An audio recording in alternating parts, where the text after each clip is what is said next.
Part 3 कर रहे हैं। एनआईओएस का ब्लॉक है आर्ट एजुकेशन का, जिसको हम कंप्लीट कर रहे हैं। और एनआईओएस के लैंग्वेज वाले मैं आपको बकायदा दिखा भी दूंगी कि ये वाले ब्लॉक हमारे पूरे हो चुके हैं, ठीक है। तो वो मैं आपको बता भी दूंगी, बहुत सारे ब्लॉक्स हमने बेटा जी पूरे कर लिए हैं, ठीक। तो क्लास में आ गई हैं संतोष, प्रणाम बेटा प्रणाम, ठीक। तो एजुकेशन पार्ट 3 में देखिए, सबसे पहले तो मैं ये कराना चाहूंगी कि ये बिल्कुल सही कराया था मैंने, ठीक है, और ये बिल्कुल सही है, ठीक है। इसको लेकर देखिए मैं गीत की बुक भी लेकर आई, ठीक। मैं मुझे था ही कि मैंने सही कराया, मगर फिर भी कई एक दो जो है वो विश्वास नहीं करते, वो गूगल पे मतलब गूगल में भी कई चीज आ रही थी, मगर ऊपर वाले पे कि मैडम ये कहे गए, तो उनको मैं ठीक करना चाहूंगी। एनआईओएस के ब्लॉक में भी यही लिखा है। प्राइमरी कलर जो होते हैं वो हमारे होते हैं, देखिए यहाँ पे लिखा है रेड, येलो और ब्लू। तो आर वाई बी जो है भाई ये होते हैं हमारे प्राइमरी कलर्स, ठीक है, यही है, इनको लिख लीजिए, ठीक है। अब इसके बाद ना कभी बहस होनी चाहिए, दिमाग में ये आपको बैठ जाना चाहिए, ठीक। RYB यानी कि रेड, येलो और ब्लू। सेकेंडरी कलर्स क्या होते हैं? जब रेड और येलो मिलता है तो ऑरेंज बनता है, येलो और ब्लू मिलता है तो हरा बनता है, और आपका ब्लू और रेड मिलता है तो पर्पल मिलता है। तो ये हो गए भाई आपके सेकेंडरी कलर्स। इसके बाद भाई हमारी एक और चीज होती है, वो होती है टर्शियरी कलर्स। टर्शियरी कलर्स क्या होते हैं? आप देखो ये लाल और वायलेट मिल गया तो लाल वायलेट, ये हो गया आपका मजेंटा सा, ठीक है। ये पर्पल मिल गया और नीला मिल गया तो नीला वायलेट बन जाता है। हरा और नीला मिल गया तो ये ब्लू ग्रीन, सी ग्रीन जैसा बन जाता है। पीला और ग्रीन मिलता है तो ये आपका येलो ग्रीन, यानी कि आपका जो कि मेहंदी जैसा रंग बन जाता है। येलो और ऑरेंज मिलता है तो येलो ऑरेंज, ऑरेंज और रेड मिलता है तो रेड ऑरेंज। तो ये जो मैंने डब्बे में करे ये कहलाते हैं आपके टर्शियरी कलर्स। प्राइमरी कलर के मिलान से जो बनते हैं वो होते हैं आपके सेकेंडरी कलर्स, ठीक है। और सेकेंडरी और प्राइमरी, ठीक है, अभी हमारे मिल गए ना, ये दोनों मिल जाएंगे, इन दोनों के कॉम्बिनेशन से, इनके कॉम्बिनेशन से, इनके कॉम्बिनेशन से, इनके कॉम्बिनेशन और इनके कॉम्बिनेशन से जो बनेगा वो क्या होंगे? टर्शियरी कलर्स, ठीक है। यही यहाँ पे लिखा हुआ है। और भाई दो चीजें और यहाँ पे लिखी हुई है, वो लिखी हुई है न्यूट्रल कलर्स। न्यूट्रल कलर्स की अगर हम बात करें तो भाई आपका white and black are neutral colours. White and black ये आपके न्यूट्रल कलर्स हैं। और जब भी व्हाइट और ब्लैक मिलता है तो हमारा बनता है ग्रे कलर। एक और ये तथ्य है, तो हमें तथ्य को याद करना पड़ेगा, लगते बहुत बेसिक है मगर भाई पेपर में कई बार आ जाते हैं। तो मैं कुछ सवाल पूछूं आपसे, ठीक है, जिनके आप जवाब देंगे, ठीक है। आपको बताना है 3 प्राइमरी कलर्स कौन से हैं, दूसरा आपको बताना है 3 सेकेंडरी कलर्स कौन से हैं, ठीक। बताइए, प्राइमरी और सेकेंडरी ज्यादा इंपॉर्टेंट है, टर्शियरी इतना इंपॉर्टेंट नहीं है। हाँ भाई नमस्ते नमस्ते भाई ऋतिक, हरप्रीत बेटा मैं ठीक हूँ। तो रवीना संतोष बिल्कुल सही दे रही है। तो हमारा RYB रेड, येलो, ब्लू ये क्या हो गए? हमारे प्राइमरी कलर। लाल और सभी जो है अपने बच्चों के कलर छीन लेंगे आज, ठीक है, और अपने बच्चों के कलर्स को कंबाइन करके देखेंगे ताकि तुम्हारे दिमाग में ये चीजें और बैठ जाए। इसका दिख गया तुम्हें, ठीक। RYB है, तुम फिर गलत लिख रही हो और तुम्हें पता नहीं, समझ में नहीं आती है बातें एक बारी में। ये देखो लेट आई हो तुम क्लास में, ये देखो छोटे बच्चों की किताबों में भी RYB है। चलिए आगे करें, आगे आगे हमारा सेकेंडरी कलर्स। सेकेंडरी कलर्स में आप देख सकते हैं हमारा रेड और येलो। जब यहाँ पर हमारा रेड और येलो मिला तो क्या बन गया? ऑरेंज। तो यहाँ पे हम यहीं पे लिख देते हैं ये बन गया ऑरेंज, ठीक है। येलो और ब्लू जब ये कंबाइन हुए तो यहाँ पर बन गया हरा, ग्रीन। और जब हमारा रेड और ब्लू ये कंबाइन हुए तो बन जाएगा आपका पर्पल, है ना। रेड और ब्लू कंबाइन हुए तो बन गया आपका पर्पल, ठीक है बेटा। बेटा वो ह्यूज एंड लाइट्स है, these are colours, that is different thing, don't confuse them. Yesterday also I pointed but that is not part of your course, so I won't take it as that, ठीक। आगे हम करते हैं आगे विभिन्न कलमों के कुछ उदाहरण, यानी अलग अलग तरीके की जो हमारी कलम होती हैं उनके उदाहरण हम देखेंगे। एक होते हैं हमारे फाइन लाइन पेन, यानी जिनसे देखिए बहुत बारीक लिखते हैं। तो जेल पेन आ गए आपके, एडिंग पेन, स्टेडलर के pen, Rotring pen, Berol pen. Marker pen मोटे वाले आपने देखा होगा, जिसमें आ गया आपका aquarelle markers, brush markers, glass and craft markers और ग्राफिक मार्कर्स। इसके बाद होते हैं कुछ हमारे फेल्ट पेन। फेल्ट पेन होते हैं aquarelle pen, Berol felt pen, Crayola felt pen, specialist craft felt pen. भैया पीआरटी में एनटीटी में मुझे कम लगता है आएंगे, फिर भी बहुत ऐसा हुआ कि एग्जामिनर ऐसे सवाल बनाना चाहता है कि बच्चों को फंसाने के लिए, जैसे पॉइंटलिज्म उन्होंने पूछ लिया था टाइप ऑफ पेंटिंग में, ठीक है। तो हमें ये पता होना चाहिए, हम देख लेंगे स्लाइड को तो हमारे दिमाग में जो है वो बैठ जाएगी, ठीक है। चलिए आगे आगे स्याही क्या होती है, ठीक है। ये एक मिक्सचर होता है पानी का, कार्बन का और लैंप ब्लैंक, और एक बाइंडर इसमें होता है शैलक का और अदर बाइंडिंग मटेरियल का। स्याही, पानी, कालिक, शल्क, यलाक्षा और अन्य दूसरे बंधक सामग्रियों का जो मिश्रण होता है वही वो स्याही कहलाता है। भैया यहाँ पे मैं जहाँ बता दूंगी कि ये याद करना है वो याद कर लेना, ठीक है, बाकी चीजों को सुन लो, ठीक, ताकि एनआईओएस के ब्लॉक में इनका दिमाग खराब होता है कई बार, ठीक है। DSSB पेपर बनाने वालों का वो सच्ची में art education, yoga education, work education, PRT में बहुत सवाल पूछ रहे हैं और मुझे समझ में नहीं आ रहा है एनटीटी में वो स्पेशल एजुकेशन के भी खूब क्वेश्चन पूछ रहे हैं। तो हमारे लिए कुछ भी कहीं से आ सकता है, तो हमें चीजें सारी ही करनी पड़ेंगी, है ना। तो लिखे होंगे नोट्स हमारे पास तो हम पहचान लेंगे, कोई दिक्कत तो नहीं है, थोड़ा ज्यादा करा रही हूँ, वरना कराने को भी तो क्लास में भी करा सकती थी, ठीक है। अब जैसे देखो रंगोली, अब ये हमारा स्टैटिक जीके में जाता है, मगर मैंने क्वेश्चन देखे आते हुए आपका, जैसे राजस्थान में जो रंगोली बनाई जाती है उसको मंदाना कहते हैं, वेस्ट बंगाल में जो बनाई जाती है उसको हम अल्पना कहते हैं। तो ये क्वेश्चन आ जाएंगे, ठीक। क्ले क्या होती है? मिट्टी। बच्चा जो है चिकनी मिट्टी से खेलता है, आजकल तो बहुत अलग अलग तरीके की वैसी मिट्टी भी आती है जो कि हाथ गंदा नहीं करती, उस तरीके की भी सिंथेटिक क्ले आने लगी है। इसको बच्चों को क्ले क्यों देते हैं भाई खेलने के लिए? वो इसलिए देते हैं कि आंख हाथ के संयोजन में सहायक है, फाइन मोटर स्किल यानी कि बारीक गति कौशलों का विकास होता है, इससे बच्चे की क्रिएटिविटी बढ़ती है कि जब वो कुछ नई नई शेप्स बनाता है, ठीक है। हाँ, इसके बाद आ गया प्रक्रिया को अधिक रुचिपूर्ण तथा आनंदपूर्ण बनाता है, एकाग्रता बढ़ती है जब वो क्ले से खेलता है, कला गतिविधियों में उसकी रुचि बढ़ती है धीरे धीरे, लाभदायक है, लंबे समय तक चीजें याद करता है, उसकी सेंस ऑर्गन्स इसके अंदर इन्वॉल्व होती है। इसलिए छोटे बच्चों के लिए गिफ्ट लेके जाओ तो क्ले लेके जाइए, बहुत अच्छी चीज है और उसके काम की भी बहुत है, ठीक है। आगे आगे चित्र कला बनाने के लिए उपयुक्त सामान क्या होता है? और हाँ, वो जो कल का लाइट का वो ये था बेटा, लाइट और कलर दो डिफरेंट कॉन्सेप्ट है, उसमें ये आपका प्राइमरी और सेकेंडरी की चीजें बदल जाती हैं, ठीक है। जैसे ईशिका ने भी कल कोट किया, तो लाइट वाला जो है ना वो एमए साइकोलॉजी वगैरह में उनमें ज्यादा डिटेल में होता है, इसलिए मैं उसको, और वो बड़ा कंफ्यूजन करता है क्योंकि यहाँ पे अलग है प्राइमरी रंग, उसके प्राइमरी रंग अलग है, तो वो मैं नहीं कराऊंगी, वो आपके कोर्स में नहीं है, वो कंफ्यूजन और ज्यादा करेगा, ठीक है। तो इस चीज को ध्यान रखेंगे, जो भी यहाँ पे हमने बस प्राइमरी रंग करे हैं वो एनआईओएस के हिसाब से हमारे लिए पर्याप्त है, तो हम RYB ही याद करके चीजों को मिक्स अप नहीं करेंगे, ठीक है। आगे समझ में किसी कोई दिक्कत तो नहीं है, ठीक है। इसके बाद आगे हमारा चित्रकला बनाने के लिए उपयुक्त सामान क्या क्या होता है? वो होता है भाई हमारा चौक, इंक और ब्रशेस, पेंसिल, पेंक और इंक, मार्कर यूज करते हैं, पेस्टल कलर यूज करते हैं, ग्राफाइट की पेंसिल यूज करते हैं, क्रेयॉन यूज करते हैं, फोंट लिखा था ये गल्प, ये मैंने ध्यान नहीं दिया, तो फोंट नाम की चीज होती है उसे भी यूज कर सकते हैं, और चारकोल पेंसिल यूज हम करते हैं।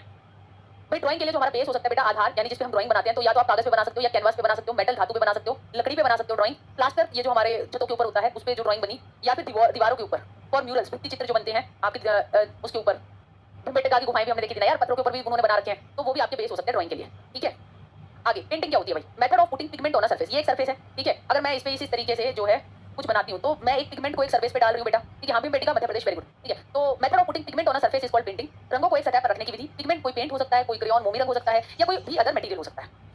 आगे अगर हम बात करें टाइप्स ऑफ कलर्स, यानी कि हम कौन से तरीके के रंगों का प्रयोग करते हैं पेंटिंग में, एक हम यूज करते हैं बेटा डायरेक्ट कलर्स, प्रत्यक्ष रंग। इसमें आ गए आपके dry pastel, crayon, colour pencil, ये प्राथमिक कक्षा में हम डायरेक्ट कलर बच्चों को दे देते हैं कि वो उससे पेंटिंग करें।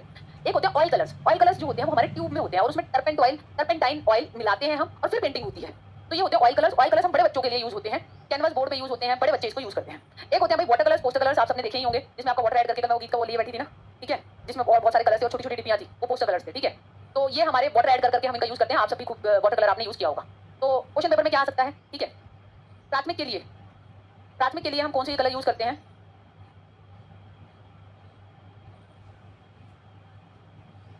ए ऑयल वाले, बी वाटर कलर्स। तो हमें पता है कि वाटर कलर हम यूज कर सकते हैं, क्रेयॉन्स यूज कर सकते हैं, डायरेक्ट क्रेयॉन्स भी हम यूज कर सकते हैं, वो भी आंसर हो सकता है हमारा। ठीक है, ठीक है, और हमारा क्या आंसर हो सकता है कि आपका कलर पेंसिल्स यूज कर लेते हैं हम। ठीक है, पेंसिल कलर जो होते हैं। ठीक है, हम ये यूज नहीं करते ऑयल वाले, तेल वाले। और तेल में कौन सा तेल डालना पड़ता है भाई बताना? टर्पेंटाइन। ये मिक्स करते हैं तब ये कलर होता है। ये बड़े बच्चों के लिए हम इसका प्रयोग करते हैं, तो इस चीज को आप तभी याद करेंगे। आगे चलते हैं भाई हमारी ब्लॉक प्रिंटिंग, ब्लॉक थप्पे वाली। ठीक है, आप सबने जो है भिंडी को रंग में डुबा के उसकी छापे मारी होंगी, है ना। प्रकृति की छपाई, आप जो पत्तियों के ऊपर कलर करके उनसे छपाई करके भी आपने डिजाइन बनाए होंगे। छपाई के लिए छोटे बच्चों के साथ हैंड अंगूठे से अलग अलग छपाई ऐसे करके, यहाँ पे तो छप नहीं रहा, ठीक है, ऐसे करके छपाई करके फिर अलग अलग यहाँ उंगलियां लगाकर ऐसे आप जैसे ये बना सकते हो, है ना। आपने ये मैंने टोटो वाइज बना दिया ये सारा। ठीक है, तो हमें ये छपाई के बारे में सबको पता है ना भाई, पत्तियों को थप्पड़ नहीं छापना है, तुम्हें तो वही छपाई याद रहती है, उसको छोड़ो। ठीक है, हैंड ब्लॉक पेंटिंग की छपाई की बात कर रही हूँ मैं, जैसे सब्जियों से प्रिंट छापना। ठीक है, और इस बात पे तुम्हारे पति अब 9 बज रहे हैं, 9:30 हो रहे हैं, तो वो भी क्लास में साइड में बैठे होंगे। ठीक, इस मैडम की क्लास बताना मैं अगर, तो नहीं भाई साहब मैं कोई पिटने को नहीं कह रही, मैं तो मना ही कर रही हूँ। ठीक है, ठीक है, प्रकृति की छपाई और भाई हाथ उंगली अंगूठों की छपाई। ठीक है, ये छपाई करते हैं हम, है ना, छाप चित्रकला। ठीक, आगे आगे आ गया भाई कोलाज। कोलाज शब्द जो है वो फ्रेंच वर्ड से आया है। कोलाज एक फ्रेंच शब्द है जिसका मतलब है ग्लू या फिर पेस्ट कर देना। भाई कोलाज में जितना सारा जो हमारा सामान होता है ना, जो अवार सवार कवार जो होता है, जैसे आपने पेंसिल के छिलके हो गए, वो सारे आप चिपका लेते हैं। तो it refers to specifically to the assembling, arranging and pasting of paper, cloth and other materials, ताकि एक आर्टिस्टिक, ताकि एक आपका जो है कलाकार जैसा कंपोजिशन आपको मिले। ठीक है, कठपुतली क्या होती है? कठपुतली एक इनएनिमेट ऑब्जेक्ट है जो कि रिप्रेजेंट करता है फिगर एनिमेटेड को, मैनिपुलेट करता है उसको। कठपुतली चलाने वाला जिसको एंटरटेनर हम कहते हैं, उसको हम पपेटियर भी कहते हैं। ठीक है, अब चित्र लगा रखे हैं मैंने, बड़ी मेहनत की क्लास बनाई है बेटा। ठीक है, देखो ये हो गए आपके फिंगर पपेट। ठीक है, ये उंगलियों में लगा रखे हैं, तो ये आपके फिंगर पपेट हो गए। ठीक है, दिख गए? सबको दिखाई दे रहा है? सबको समझ में आ रहा है? ठीक है, इसके बाद देखिए ये क्या है, ये आपके सॉक्स के पपेट, यानी कि जो जुराबें होती हैं उनसे बनाए हैं। ठीक है, तो ये मोजे की कठपुतलियां हैं। ठीक, इसके बाद क्या हो गए? पेपर बैग पपेट, यानी जो हमारे पेपर बैग आते हैं उनसे, कागज के थैले से जो कठपुतलियां बनाई हैं। ठीक, देखो इसलिए एक क्वालिटेटिव क्लास में इसलिए टाइम लगता है कि हम यहाँ पे चित्र भी लगाने, कंटेंट भी लिखना, वरना बेटा मेरे लिए भी बहुत आसान है। वैसे बताओ, ऐसे टीचर तुम देखते होगे जो सिर्फ यहाँ पर आ जाओ बोर्ड पे और बस बात करते करते लिखती रहूं, मुश्किल से 3 पेज भरेंगे। ठीक है, इसके बाद आ गया मास्क। मास्क क्या है? आपके चेहरे पे लगाना। हाँ, वो हमने कोलू बोम लगा ये सब किया था। हाँ, ये हमने और भी आज में करने पड़ेंगे, ये क्वेश्चन में आएंगे। हाँ, तो इसके बाद आ गया हमारा मास्क। मास्क है नॉर्मली वर्न ऑन द फेस, यानी कि हम साधारणतः चेहरे पर पहना जाता है। और चिदम्बेश धारण, यानी कि डिस्गाइज करने के लिए, किसी को धोखा देने के लिए या अपने आप को छुपाने के लिए और एंटरटेनमेंट के लिए हम मास्क का प्रयोग करते हैं। ठीक है, एक हो गया भाई आपका पेपर मास्क, यानी जो हम कागज से बनाते हैं, ये हो गया भाई कागज का मुखौटा। ठीक है ना जी। इसके बाद आ गया आपका पेपर बैग मास्क, यानी जो हमने पेपर बैग से मास्क बना लिया, कागज के थैले का मुखौटा। इसके बाद आ गया आपका पेपर प्लेट मास्क, ये सभी ने बनाए होंगे, कागज की प्लेट से जो मुखौटे बनाते हैं, यहाँ पे जिराफ बना हुआ है। इसके बाद paper mache mask, paper mache मेरी बहन बना रही थी वो, ये सारे कागजों को गला दिया जाता है और फिर इसमें जो है वो मुल्तानी मिट्टी डाल के और मतलब इनको सुखाकर ऐसे ये पेपर मैशे बनाया जाता है ना। तो पेपर मैशी पुट्टी के मुखौटे ये हो गए। इसके बाद आ गया हमारा पेपर फोल्डिंग। भाई ये क्वेश्चन आया हुआ था, ओरिगेमी ये तकनीक, ये स्टाइल कहाँ का है? ये इंपॉर्टेंट क्वेश्चन है, बताओ कहाँ का है? ओरिगेमी में देखो यहाँ पे हमने बना रखे हैं कागज से कुत्ता, यहाँ पे ये मोर, ये चिड़िया, ये मेंढक, है ना, ये जानवर बना रखे हैं। तो हमारे लिए इंपॉर्टेंट है कहाँ से आया, ये आया हुआ क्वेश्चन है। तो हमें याद रखना भाई ओरिगेमी ये जो है ये जापानीज है, भारत का नहीं है भाई, जापान का है। जापानीज है, ये क्या लिख रखा है यहाँ पे? जापानीज। तो जापान स्टाइल ऑफ ओरिगेमी, ओरी मींस फोल्डिंग और गेमी का मतलब है कागज। कागज को फोल्ड कर जो अलग अलग जानवर पक्षी ये सब हम बनाते हैं, तो ये जापानीज कला है, जापानीज याद रखिएगा। ठीक है, जापानीज कला में हमने वो फूलों को भी बहुत अच्छी तरह से सजाते हैं, ये चीज हमने स्ट्रेटजी में पढ़ी थी। तो transform a flat sheet of material into a finished sculpture through folding and sculpting techniques. ये याद रहेगा ना। ओरिगेमी कहाँ का है? जापान का। पेपर फोल्डिंग कागज काटना और मोड़ना, इसके लिए मुझे याद आता है स्कूल में एक बंदा आता था, किताब लेके, आपके स्कूल में भी आया होगा जब आप स्टूडेंट रहे होंगे, उस किताब से ओरिगेमी के बढ़िया बढ़िया काट के फूल फाल सब बना देता था। आप उस किताब को लेने के लिए उत्सुक होते थे, पैसे लेके जाते थे, जब किताब ले भी आते थे, मगर आपसे हमसे कुछ नहीं बनता था। ठीक है, हम कोशिश करते रहते थे, वो स्टेप देख कर ऐसे कर ले, ऐसे कर ले, है ना। स्ट्रेटजी की क्लास बची है, वो मैं वीकेंड्स पे कराया करूंगी। ठीक है, पीआरटी एंट्री दोनों ही बच्चों के और स्पेशल एजुकेशन वाले बच्चे। चलिए आगे आ गया हमारा elements in different performing arts, यानी विभिन्न निष्पादन कलाओं के तत्व क्या है। एक कभी एक्सप्रेस करना, अपने आप को एक्सप्रेस करते हैं। कोई भी परफॉर्मिंग आर्ट में हम सुनते हैं, जैसे थिएटर हो गया, ठीक है, ऑब्जर्व करते हैं। आप महीन तरीके से जब आप एक अटल का किरदार निभा रहे हैं, पंकज त्रिपाठी, तो अटल बिहारी वाजपेयी जैसे गर्दन हिला रहे हैं, धीरे धीरे बोल रहे हैं, तो वही वो मिर्जापुर का कालीन भैया बना हुआ है, तो वो गर्दन से कैसे मतलब गुंडा दिख रहा है। So they are observing the people around them, उनके नुएंसेस, उनकी माइन्यूट डिटेल्स, और उस तरीके से हम चीजें करते हैं। ठीक है, आप 7 बजे वाली क्लास देखेंगे भैया कि मैं बात करूँ एक्चुअली क्या करूँ, टाइम कोई खाली नहीं है, तो बताओ 5 बजे मेरी हो गई, 8 बजे फिर संजीव सर की क्लास होती है। ठीक है, 9 बजे ये वाली क्लास चलेगी, 9 बजे प्रैक्टिस कैसे करूँ फिर बताओ? ठीक है, रात को लगा दूँ, 9 बजे लगा दूँ, मुझे कोई दिक्कत है, 9 बजे करा दूँगा। मैं मॉर्निंग में करा दूँ, मैं बाइलिंगुअल चलाऊंगा, मैं बाइलिंगुअल कराऊंगा, क्यों ना जब लय और ताल दो एलिमेंट्स हैं आपके म्यूजिक में, जब हम वर्ड्स को एक ट्यून में रिदम के साथ करते हैं तो एक गाना बन जाता है, ठीक है। All tunes are based on different sargam, सरगम और पैटर्न, जैसे कि हमारे सारे गामा पाधा निसा। अब आ गया भाई हमारा म्यूजिकल इंस्ट्रूमेंट्स की अगर हम बात करें, ठीक है, तो हमारे सबसे पहले होते हैं हमारे ये आपका मिजराब की सहायता से आवाज उत्पन्न करते हैं। एक हो गया जैसे वीणा, सितार और सरूद। दूसरा हो गया हमारे वो तार वाद्य यंत्र जो एक धनुष का प्रयोग करते हैं, जैसे यहाँ पे एक तार है, ठीक है, उसके साथ बजाए जाते हैं, जैसे ये रावण हत्था, सारंगी और सरिंदा। तो भैया आपको लिखना है कि ये जो तार वाला इंस्ट्रूमेंट हो गया, ठीक है, जो धनुष की तार जैसा हो गया, तो हो गया रावण हत्था, सारंगी और सरिंदा। यहाँ पर आप देख सकते हैं जो मिजराब की सहायता को आवाज उत्पन्न करते हैं, ठीक है, इस तरीके के होते हैं वीणा, ये हो गई वीणा, ये हो गया सितार और ये हो गया सरूद, ठीक। तीसरा वर्ग जिसमें संतूर जैसा तार वाद्य यंत्र है, जिनके तारों पर एक जोड़ी लकड़ियों से पीट कर बजाया जाता है, ये हो गया तीसरे टाइप का। इसके बाद आ गया चौथा जिसे हाथों से बजाया जाता है, जैसे आपका एक तारा और तानपुरा, इसको हम हाथों से बजाते हैं। इसके बाद आ गया दूसरा, the wind instruments are known as aerophones, यानी एरोफोन्स वायु वाद्य यंत्र, ठीक है। हाँ, आपको समझ में आ रहा है, कोई दिक्कत नहीं है। ये देखिए हमें याद करने में मुझे लगता है एक स्लाइड रह रही है, एक मिनट में देख दूं ना, उनको क्लासिफाई वर्गीकृत किया गया है। सबसे पहला है हमारा द स्ट्रिंग इंस्ट्रूमेंट, यानी कि जो हमारे तार वाले वाद्य यंत्र होते हैं, ठीक है। हाँ, इसमें ये कहलाते हैं आपके तट वाद्य। तंत्री वाद्य यंत्र सामान्यतः कपास, सिल्क और लकड़ी, धातु, मिट्टी, जानवरों के चमड़े जैसे सामग्रियों से बनाए जाते हैं। तांबा, पीतल, इस्पात, लोहा जानवरों के आहार, नाल, विभिन्न जानवरों की खाल को एक सतह पर तान कर और उचित लय से इन्हें बजाया जाता है। अब ये जो हमारे स्ट्रिंग्स, धागे, तार, वो इंस्ट्रूमेंट होते हैं आपके चार तरीके के। सबसे पहला वाला समूह क्या होता है, वो ये वाला मिजराब की सहायता से, ये मिजराब है, इसकी सहायता से आवाज उत्पन्न करते हैं। मिजराब और एक वो भी होगा, शायद वो करेंगे, वो बजाने वाला होता है छोटा सा, तो मिजराब की सहायता से आवाज उत्पन्न करते हैं, जैसे वीणा, सितार और सरूद। इसके बाद आ गया आपका दूसरा वो तार वाद्य यंत्र जो एक धनुष का प्रयोग करते हैं, कर बजाए जाते हैं, धनुष का प्रयोग कर, ठीक है, जैसे सारंगी, सरिंदा और रावण हत्था, ठीक है। इसके बाद तीसरा वर्ग जैसे संतूर, ठीक है, जैसे तार वाद्य यंत्र जिनके तारों पर एक जोड़ी लकड़ियों से पीटकर उन्हें बजाया जाता है, ठीक। आगे जिसे हाथों से बजाया जाता है, टंग टंग टंग, अब ये एक तार हाथ से बजाया जा रहा है, कोई चीज ना तो धनुष जैसी रख रहे हो, ना कोई पतली सी मिजराब जैसी, हाथों से टंग टंग बजा रहे हो, ठीक। और ये हो गया तानपुरा, ठीक है। इसके बाद आगे विंड इंस्ट्रूमेंट्स, यानी कि जिनमें हवा फूंकी जाती है, ठीक है, वायु का प्रत्यक्ष या परोक्ष यूज किया जाता है, ठीक है। सुशील शब्द का अर्थ खोखला, छिद्रित या छिद्रों वाला, जैसे आपकी बांसुरी में छेद है, मुरली में छेद है, ठीक है, हारमोनियम में हवा आर पार निकलती है तब आवाज निकलती है। और देखिए यहाँ पर इंपॉर्टेंट इंस्ट्रूमेंट दे रखे हैं और वो कौन से राज्य के हैं, ये पेपर में आ सकता है। तो रणसिंगा जम्मू का है, ठीक है, अलगोजा राजस्थान का है, ठीक है, ये दो हमारे इंपॉर्टेंट है। एक होते हैं skin instruments are known as membranophones, यानी कि जो आप ढोलक ढाल होते हैं स्किन, यानी कि जिनको खाल लपेटी होती है, जिनको पीट पीट क्या बजाते हो, तो होती है झिल्ली का वाद्य यंत्र, चर्म वाद्य यंत्र, अवांदा वाद्य यंत्र जो ढका हुआ है, जिनके मुख आवृत लकड़ी, मिट्टी या धातु के खोखले भाग जो जानवरों की खाल या झिल्ली से ढके हुए होते हैं। जैसे आगे ढोल पंजाब का ढोल है, गिरोदा तो वो ये रहा। नाल ये इंपॉर्टेंट है, महाराष्ट्र का है। ये ढाक, ढाका बांग्लादेश जो है, बंगाल के पास है, तो वहां पर जो ढोल बजता है वो ढाक बजता है। उटका, उटका हां से हिमाचल प्रदेश, हां से उटका। और टप्पू आंध्र प्रदेश में, ये ढोल है वहां के जिस नाम से ये जाने जाते हैं। पेपर में स्टैटिस्टिक्स में भी आ जाते हैं, पार्ट बी में भी आ सकते हैं, पीआरटी में खास तौर पर। आगे आ गया the percussions are known as idiophones या फिर घन वाद्य। इडियोफोन्स आघात वाद्य यंत्र, घन वाद्य यंत्र यानी ठोस, पहले प्लेट पीट के वाद्य यंत्र बजाते थे, थाली, घाटम, डांड ये बजाए जाते थे, ठीक है। तो घाना वाद्य प्राय धातु, लकड़ी, मिट्टी जैसी ठोस संरचना के बने होते हैं, जैसे आप देख सकते हो डांडिया पीट पीट की आवाज आती है, मंजीरे, ठीक है, घंटा, टंग, घुघरू, ठीक है, घाटम, ये इसके एग्जांपल्स हैं।